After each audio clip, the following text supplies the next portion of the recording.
nag-suggest po, may nag-request kung po pwede daw yung next vlog ko naman costing daw kung magkano ang nagagastos pagka tayo ay dumadayo sa isang shooting competition. Ayan, so bangkitin ko po si yung nag-request ng vlog na yan. Walang iba kundi si The Guns and Rosary Man from the North. Ayan, shoutout sa iyo, idol. Ayan, so ang request po ni idol ay yun nga. So actually, idol, in fact, may nakalagay na po sa bucket list ko yan.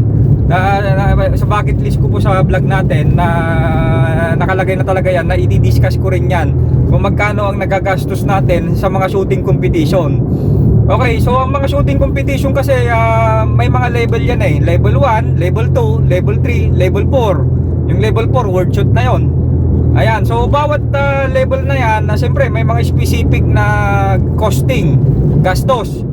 Hindi pare-parehas po yung gastos na yan kasi yun nga, sa level 1 i-differentiate ko pa yan. Gagawin ko po yan ng buong vlog, isang vlog talaga na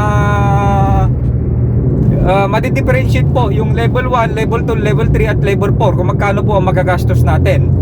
Okay, so ngayon po kasi ang lalaruan ko dito sa San Juan na La Union, level 3 po siya. Level 3 po. Okay, so since ito po ay level 3, ito po muna yung i-discuss natin kung magkano po yung aking magkano pa ang nagagastos natin pag naglalaro tayo sa isang level 3. Mapa-PPSA man yan, sanction match, mapa-Facebook man yan, sanction match. Okay.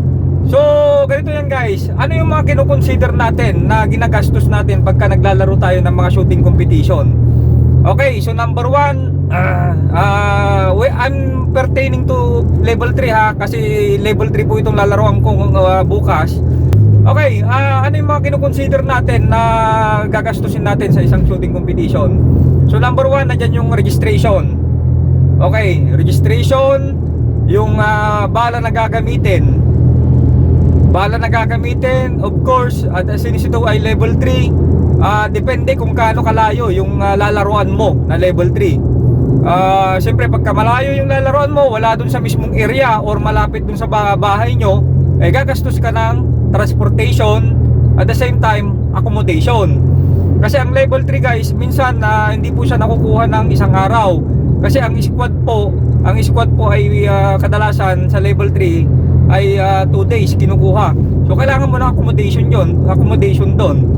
Okay, so i-discuss ko rin na kung paano natin masusuppress yung budget niyan. Isasama ko na doon sa gagawin kong vlog na sinabi ko na i-discuss natin more details yung mga level 1, level 2, level 3, level 4 kung magkano yung magagastos. At the same time, i-discuss na rin natin doon kung paano tayo makatipid. Ayan, may way din naman kung paano tayo makatipid.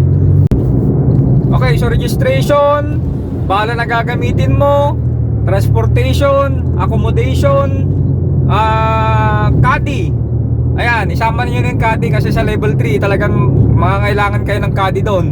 So yung mga hindi familiar sa term na caddy, yung po yung nag-a-assist, tumutulong sa inyo na sa range. Yun yung pagka pumunta ka sa firing range, sinasalubong ka na, sir, kailangan niyo po ng caddy.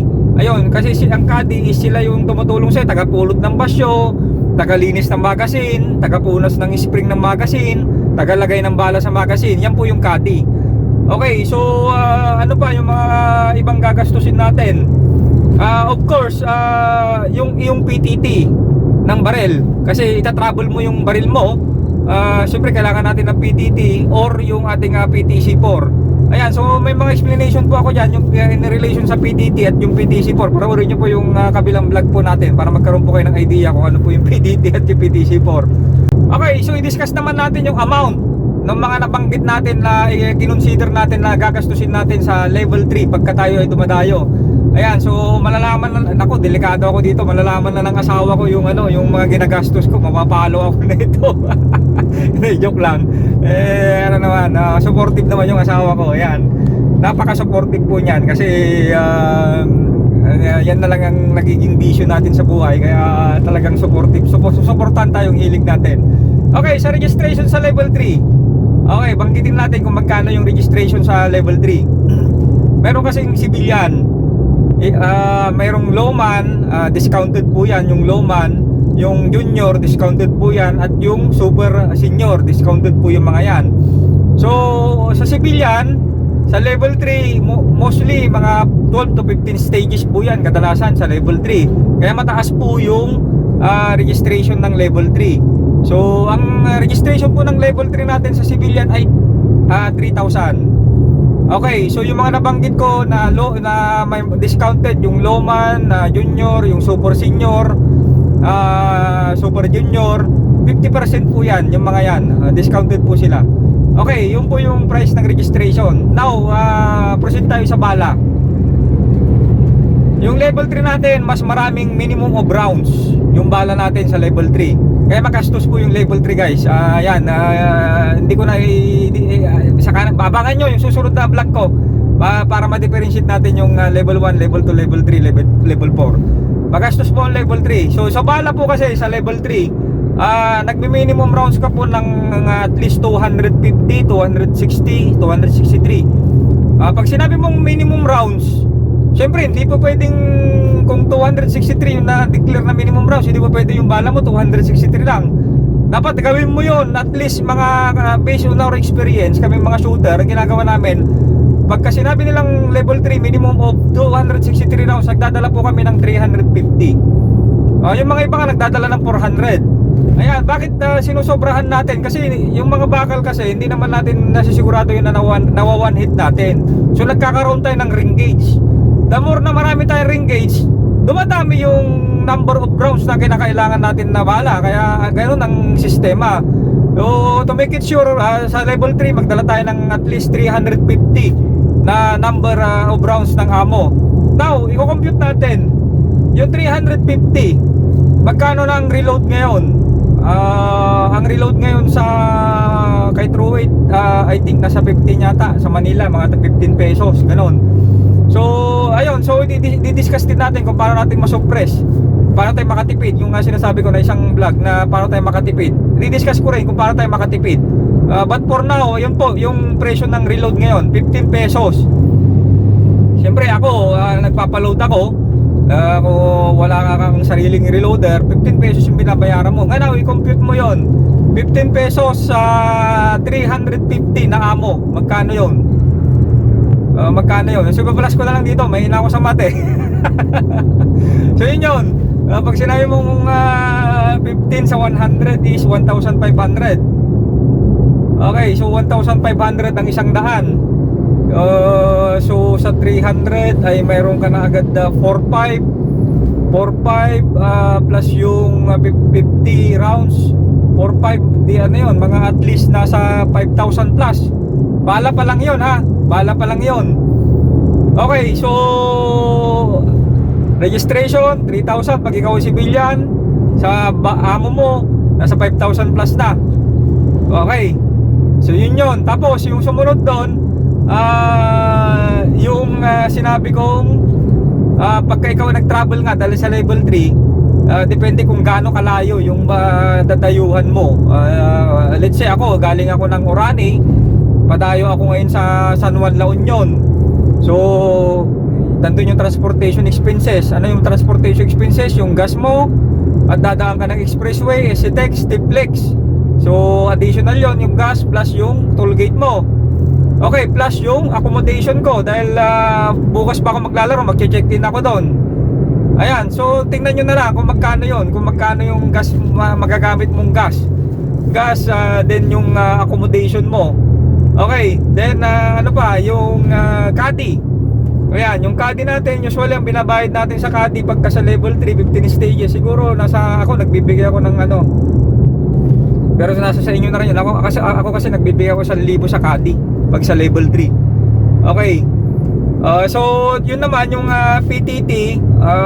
Usually naman yung PTT natin, pagka kumuha tayo sa event mismo, actually sa Krabi mahal eh. Mahal sa ating EPO yung PTT kasi minsan 3 days kasi ang level 3 natin umaabot ng kinukompute nila doon sa 3 days. So ibig sabihin 1.5 ang PTT na acquire mo.